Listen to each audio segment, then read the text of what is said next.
Let's get a look at our forecast once again. Things are winding down. Yeah, it's still out there. All right, we still have some concerns. There's one alert, one warning out there related to coastal flooding, but that's about it. The winds are in the process of, like you guys were talking about, getting better and better as we push along. So I'm going to take you outside. And here's the picture that I have for you as of right now. Yeah, not a great looking shot. Doesn't make a difference what picture I put up there. It would not be a beautiful one. You're looking at Seaside Heights. This is all thanks to EarthCam. So I appreciate you guys taking these pictures for us, all right? That's what's taking place out there right now. You can see the waves are crashing out there. You know what? That's right now. Let's go back a little bit. I want to show you something from the Jersey Shore a little bit earlier in this day.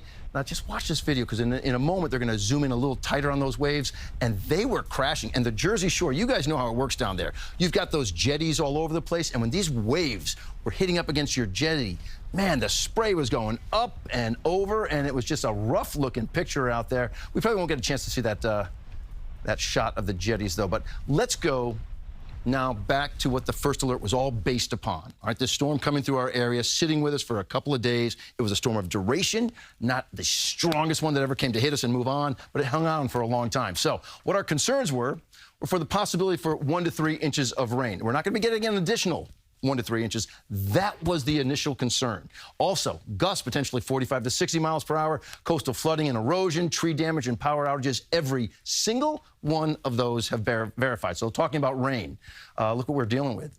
These are rainfall projections, and this is all...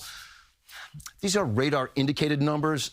We'll get verification on all this, but I'm telling you, it verified. 2 1/4 inches for the Hamptons, over 2 inches Poughkeepsie, 2 inches on the nose. For White Plains, 1.5 in Central Park. But look, you go inland, these numbers are very modest. Now, you see a 0 for Toms River and a 0 for Monticello. It simply means they're not reporting. There was rain recorded out there, but they were modest numbers as you went inland, about 1/2 inch for Sussex, not even 2/10 of an inch in Somerville. That's the rain quotient, all right? How much more rain do we potentially see? I think it's, for the most part, 1/2 inch or less for anybody. You see a 0.8 here for Edison. I think this little bout of rain is going to be more set up out around, say, Suffolk County. So I think that's where you could see that 1/2 inch or maybe a little bit more as we finish up this night and move into your day tomorrow. Winds. Yeah, they verified 45 to 60 was the concern. We had a 60-mile-per-hour gust in Surf City. Eaton's Neck, New York, had a 57. LaGuardia had a 46. I mean, it affected air travel today immensely. What we see moving into tomorrow morning, it's just less, all right? Now you're talking winds that are basically, for the bulk of the area, for the most part, 30-mile-per-hour gusts or less as you get into tomorrow morning. That's right during rush hour, all right? It's not a great-looking day out there, but things do improve as you go along. Let's move ahead, though, and let's talk about what else we see in terms of the coastal flooding, because the alerts, the watches, and the warnings stay in effect until 8 p.m. tonight, all right? Now, that in mind, the last high tide cycle just finished at around 4 o'clock. For portions of the Jersey Shore. So the next one would come at 4 a.m., but there's some areas that have it as early as about 1 a.m. I'd be cautious, but not as much as I was for the most recent high tide cycle. Across the board, all right, here's what we're looking at out there. 61 for your day tomorrow.